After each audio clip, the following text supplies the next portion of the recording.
Welcome student.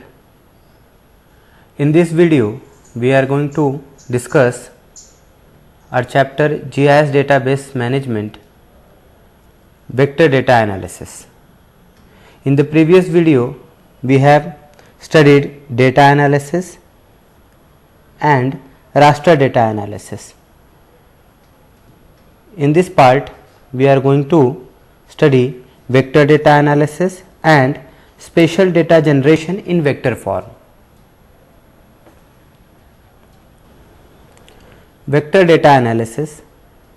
Vector uses geometric objects such as point, line and polygon to represent real features on the earth surface such as light poles, roads, buildings, agricultural land, water bodies, forest area or any features of the land. Its geometry is studied in the form of point, line or polygon. For example, when we are studying a building, it can be either a point or it can be either a entire compound area can be referred as polygon. For example, railway network, road network or any canal or the river channel, streams, they all can be studied in the form of line. So, in vector data analysis, geometry of the object is important, that is entities point, line and polygon. Vector data provides a way to represent real world feature within GIS environment. Means a feature is anything you can see on the landscape. Whatever you see on the earth surface or the landscape is referred as feature. Vector features have attributes, means additional information related to that feature, which consist of either text, numerical information that describes about the features. Means in vector data, apart from the xy coordinates, we are also having the attribute information and which describes about that features completely. Spatial data generation in vector form. Vector data is not made up of grids as we have seen in the raster data analysis. Raster data analysis is totally depends upon grid, cells and pixel, but vector data is not made up of grid of pixels. Instead, vector graphics are comprised of vertices and paths. Means vector graphic, they are made up of vertices and path. The three basic symbols types for vector data are point, line and polygon, commonly referred as vertices. In GIS terminology, a real world feature are called spatial entities. Means whatever you see in the real world, those features are referred as spatial entities in GIS. The cartographers or the cartographers decides how much data needs to be generalized on the map. It depends upon the cartographer, it depends upon that map to show, to represent the data in the form of map. This depends on scale and how much detail will be displayed in the map. For example, if the scale is large, then the number of information which is displayed in the maps increased, and if the scale is small, that time the limited information is displayed into the map. So, spatial entities are point, line and polygon. Vector points are simply xy coordinates when features are too small to be represented as polygon. Points are used.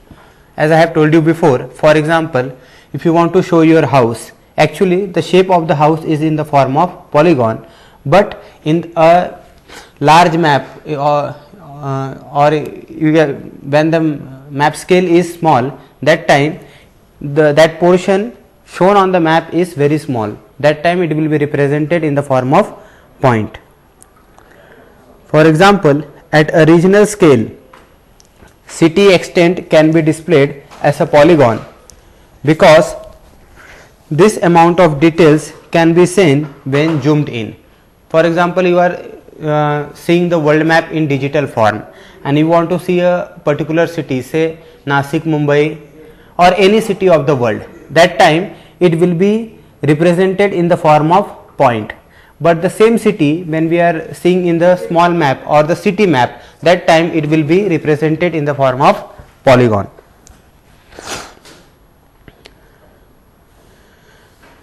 Vector data are stored as planes of xy coordinates, that is latitude and longitudes, and represent as point.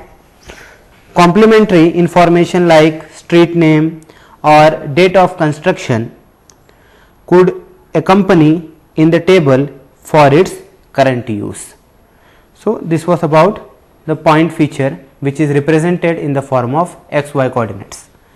Lines, vector data type, that is line, connects the dots and it becomes a line feature.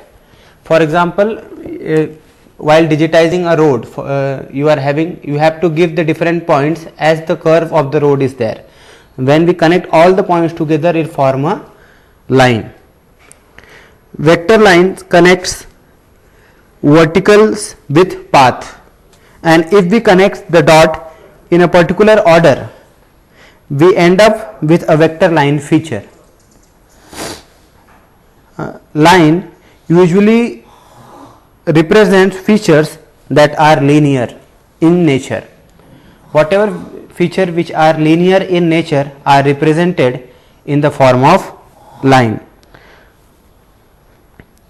Line usually represents the features that are linear in nature, and cartographer use different thickness of line to show the size of the features.